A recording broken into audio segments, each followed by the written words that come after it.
다 같이 기도하심으로 8월 16일 새벽 예배를 하나님께 올려드리겠습니다. 하나님 아버지 감사합니다. 이 아침에도 우리가 주님 앞에 나아갑니다. 우리를 받아주시고 또 주님의 품에 안아주시옵소서. 하나님, 주님의 말씀 듣기를 원하는데 사실은 우리의 귀가 너무도 어둡고 또 우리의 눈이 너무도 어두워서 하나님의 음성에, 하나님의 말씀에 집중하지 못하고 반응하지 못하는 그런 부족한 인생들입니다. 불쌍히 여겨시며 다시 한번 이 아침 성령께서 우리의 마음을 열어주시고 우리의 귀와 눈과 모든 감각들을 일깨워서 하나님 앞에 나아가며 하나님의 음성 듣고 반응할 수 있도록 성령님 함께하여 주시옵소서. 모든 것도 의탁하며 예수님의 이름으로 기도합니다. 아멘. 오늘 우리에게 주신 하나님 말씀은 예레미야 21장 1절에서부터 14절까지의 말씀입니다. 예레미야 21장 1절에서 14절까지의 말씀을 이제 함께 받들어 읽겠습니다. 여호와께로부터 예레미야에게 말씀이 임하니라. 시드기야 왕이 말기야의 아들 바스훌과 제사장 마아세야의 아들 스바냐를 예레미야에게 보내니라. 바벨론의 느부갓네살 왕이 우리를 치니 청컨대 너는 우리를 위하여 여호와께 간구하라. 여호와께서 혹시 그의 모든 기적으로 우리를 도와 행하시면 그가 우리를 떠나리라 하니, 예레미야가 그들에게 대답하되 너희는 시드기야에게 이같이 말하라. 이스라엘의 하나님 여호와께서 이와 같이 말씀하시되, 보라, 너희가 성 밖에서 바벨론의 왕과 또 너희를 애워싼 갈대아인과 싸우는 데 쓰는 너희 손의 무기를 내가 뒤로 돌릴 것이요 그것들을 이 성 가운데 모아들이리라. 내가 든 손과 강한 팔 곧 진노와 분노와 대노로 친히 너희를 칠 것이며, 내가 또 사람이나 짐승이나 이 성에 있는 것을 다 치리니 그들이 큰 전염병에 죽으리라 하셨다 하라. 여호와의 말씀이니라. 그 후에 내가 유다의 왕 시드기야와 그의 신하들과 백성과 및 이 성읍에서 전염병과 칼과 기근에서 남은 자를 바벨론의 느부갓네살 왕의 손과 그들의 원수의 손과 그들의 생명을 찾는 자들의 손에 넘기리니, 그가 칼날로 그들을 치되 측은히 여기지 아니하며 긍휼히 여기지 아니하며 불쌍히 여기지 아니하리라 하셨느니라. 여호와께서 말씀하시기를, 보라, 내가 너희 앞에 생명의 길과 사망의 길을 두었노라. 너는 이 백성에게 전하라 하셨느니라. 이 성읍에 사는 자는 칼과 기근과 전염병에 죽으려니와 너희를 애워싼 갈대아인에게 나아가 항복하는 자는 살 것이나 그의 목숨은 전리품 같이 되리라. 여호와의 말씀이니라. 내가 나의 얼굴을 이 성읍으로 향함은 복을 내리기 위함이 아니요 화를 내리기 위함이라. 이 성읍이 바벨론 왕의 손에 넘김이 될 것이요 그는 그것을 불사르리라. 유다 왕의 집에 대한 여호와의 말을 들으라.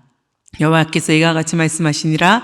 다윗의 집이여, 너는 아침마다 정의롭게 판결하여 탈취당한 자를 압박자의 손에서 건지라. 그러하지 아니하면 너희 악행 때문에 내 분노가 불같이 일어나서 사르리니 능히 끌 자가 없으리라. 여호와의 말씀이니라. 골짜기와 평원 바위의 주민아, 보라, 너희가 말하기를 누가 내려와서 우리를 치리요 누가 우리의 거처에 들어오리요 하거니와 나는 내 대적이라. 내가 너희 행위도로 너희를 벌할 것이요 내가 또 수풀에 불을 놓아 그 모든 주위를 사르리라. 여호와의 말씀이니라. 아멘. 저희는 코로나 이후에 그야말로 재난 문자, 안전 안내 문자를 수도 없이 받고 있습니다. 지금도, 올해도 이 경고의 메시지들이 날마다 하루에도 몇 차례 우리의 핸드폰을 울리는 것을 듣게 됩니다. 그런데 우리는 이런 경고의 메시지가 많으면 많을수록 경고의 메시지를 확인조차 하지 않을 만큼 우리는 그 메시지에 너무도 익숙해져 버리고 또 습관처럼 되어버리지 않았나, 그런 생각이 듭니다. 그래서 가볍게 여기거나 받아들이는 경우들이 참 많이 있는데요. 이 경고의 메시지가 만약 나와 관련된, 나와 직결된 그런 메시지라면 내가 그것을 확인하지 않은 것이 얼마나 원통하고 또 얼마나 후회가 될까, 그런 생각이 됩니다.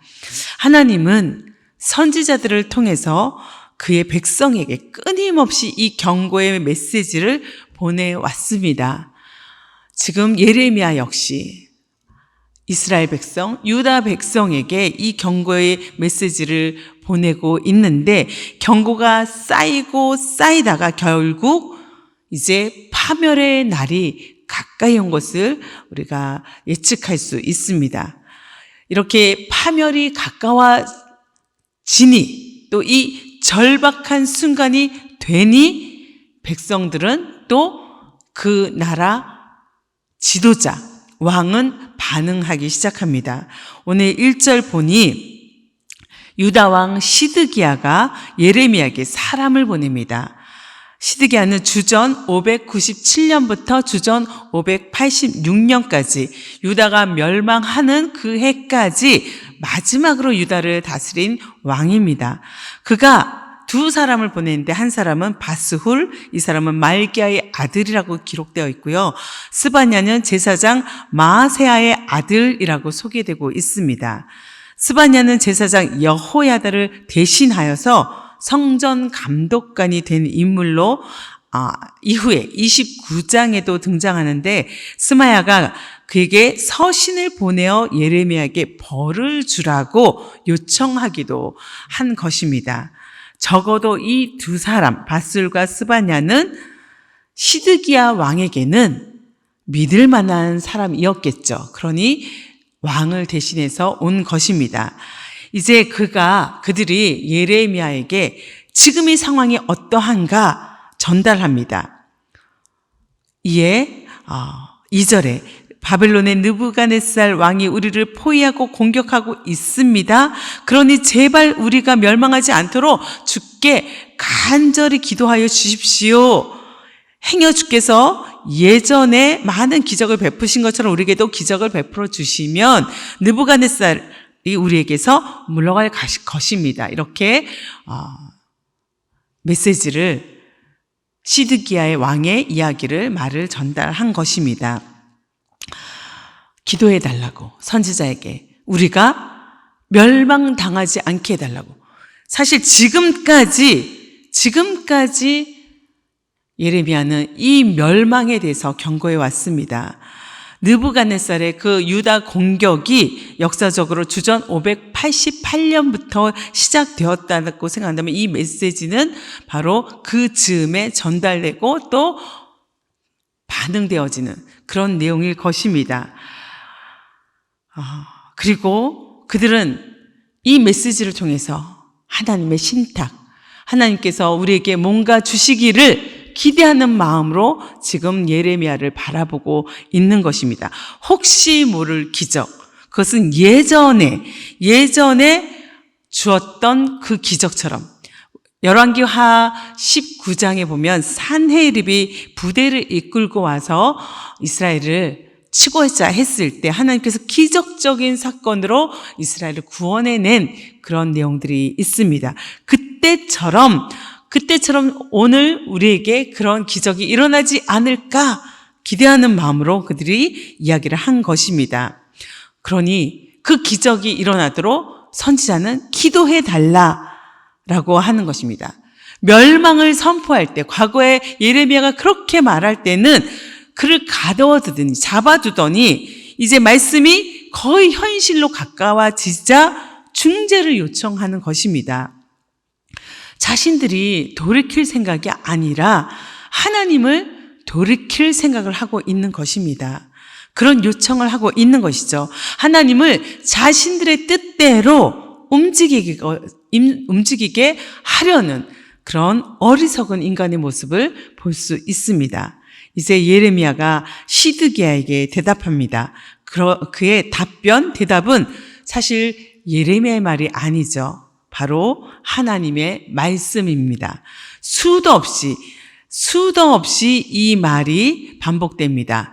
3절부터 보면은 예레미야가 그들에게 대답하되 라고 되어 있는데 그 대답은 4절 이후에 이스라엘의 하나님 여호와께서 이와 같이 말씀하시되 라는 표현으로 또 7절에도 10절에도 여호와의 말씀이니라 라는 표현으로 11절에 여호와의 말을 들으라 12절 여호와께서 이와 같이 말씀하시느니라 13절 여호와의 말씀이니라 마지막 14절 여호와의 말씀이니라. 이렇게 지금 예레미야가 전하는 말씀은 여호와 하나님의 말씀이라고 매 구절마다 확인하고 그들에게 반복해서 전달하고 있습니다. 하나님 말씀은 무엇입니까? 바벨론은 그저 하나님의 도구일 뿐이다. 이 이스라엘을 치는 주체, 이 말씀하시는 오직 하나님, 그분께서 이스라엘을 치시는 것이다 라고 말합니다. 그래서 5절, 6절에도 계속해서 내가 라는 표현을 사용해서 내가 직접 너희를 공격하겠다. 바벨론의 그 느부갓네살이 아니라 내가 너희를 공격하겠다 라고 말하고 있는 것입니다. 이 분노, 이 노여움, 이 우라를 참을 수가 없어서 내가 팔을 들고 나의 손과 강한 팔로 너희를 치고 사람뿐만 아니라 짐승까지도 사람, 짐승 가리지 않고 이 도성에 살고 있는 모든 것, 그 생명을 칠 것이니 그들이 무서운 전염병에 걸려 몰살당할 것이다.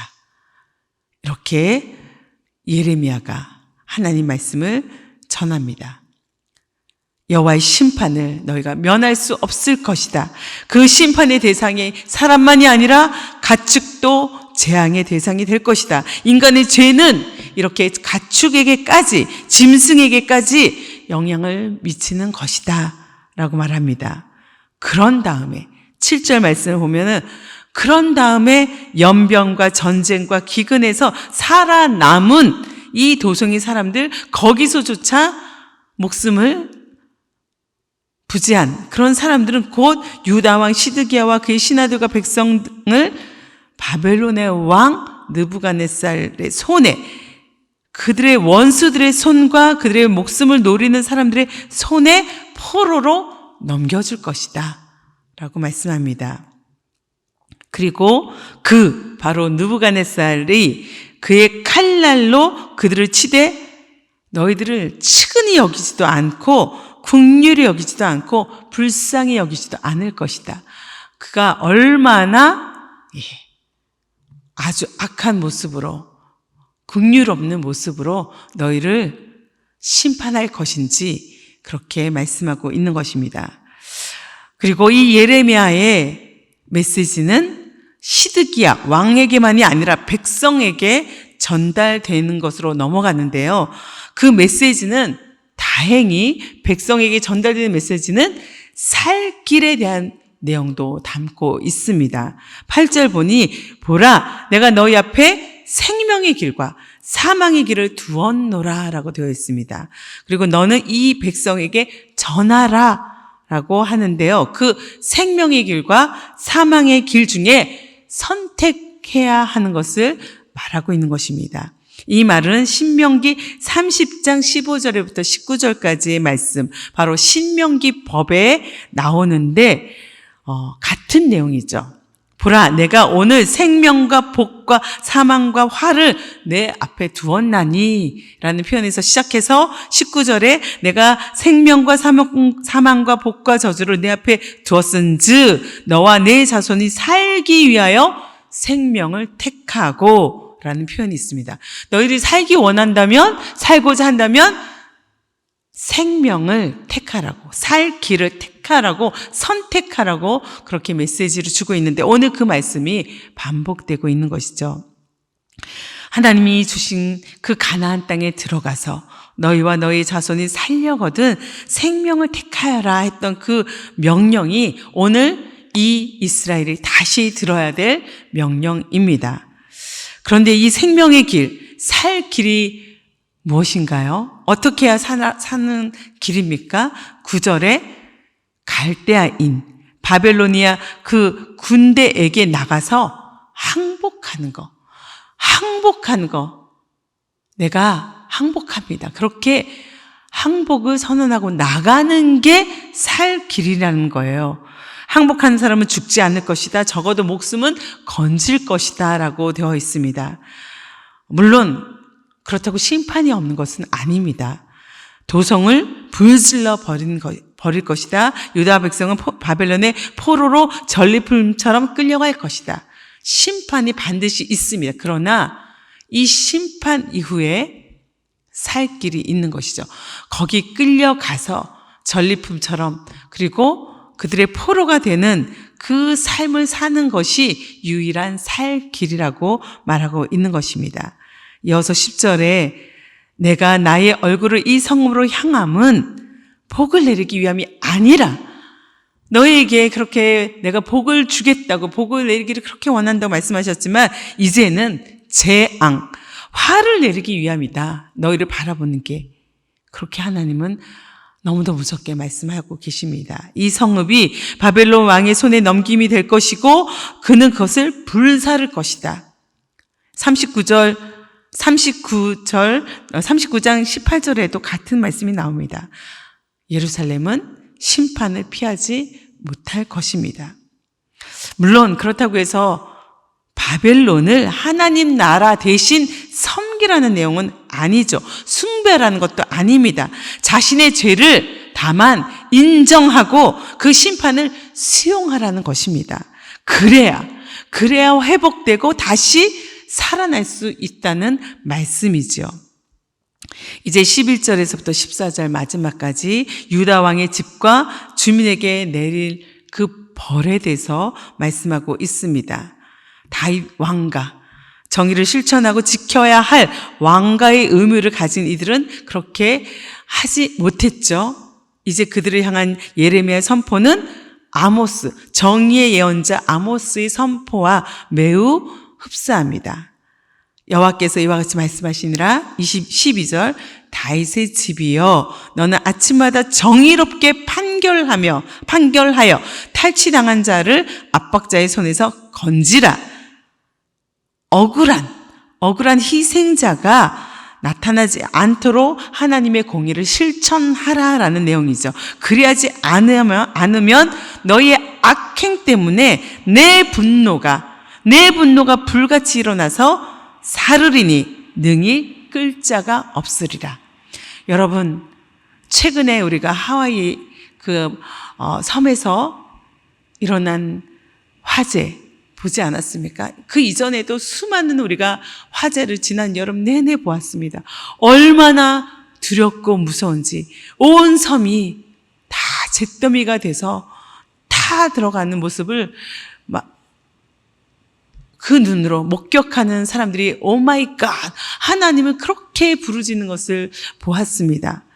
여러분, 이 멸망, 하나님의 불같이 끌 수 없는 그 불같은 멸망이 오기 전에 우리는 하나님의 그 메시지를 받아들이고 수용하고 속히 회복해야 할 것입니다. 여러분, 심판하시는 분, 건지시는 분, 구원하시는 분도 하나님이시지만 심판하시는 분도 하나님입니다. 잊지 않아야 하는 것입니다. 이제 13절, 14절 말씀, 마지막 말씀을 다시 한번 읽겠습니다. 골짜기와 평원 바위의 주민아 보라, 너희가 말하기를 누가 내려와서 우리를 치리요, 누가 우리의 거처에 들어오리요 하거니와 나는 내 대적이라. 하나님이 그렇게 말씀하십니다. 내가 너희 행위대로 너희를 벌할 것이요 내가 또 숯불에 불을 놓아 그 모든 주위를 사르리라. 다 소멸시키겠다고 말씀합니다. 이 경고를 우리는 결코 가볍게 들어서는 안 될 것입니다. 재난 문자, 안전 문자가 우리가 가볍게 여기면 안 되는 것처럼 하나님의 메시지는 우리가 더욱더 우리의 마음과 생각과 우리의 귀를 다 열어서 주목하고 집중해서 듣고 따라해야 할 줄 믿습니다. 오늘 이 시대에 우리에게 주시는 하나님의 경고가 무엇인지 더 가기 전에 듣고 순종해야 될 줄 믿습니다. 그런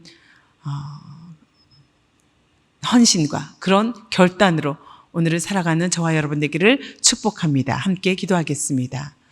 주님, 우리의 연약함과 우리의 한계와 우리의 죄악을 용서하여 주시고 불쌍히 여겨 주시옵소서. 다시 한번 돌이킬 수 있는 기회를 허락하여 주시고 속히 우리가 주님 앞에 회개하는 역사가 모든 인류 가운데 일어날 수 있도록 우리를 만져 주시옵소서. 돌이킬 수 있게 하여 주옵소서. 주님께 다시 한번 그 긍휼을 구하며 예수 그리스도의 이름으로 간절히 기도합니다. 아멘.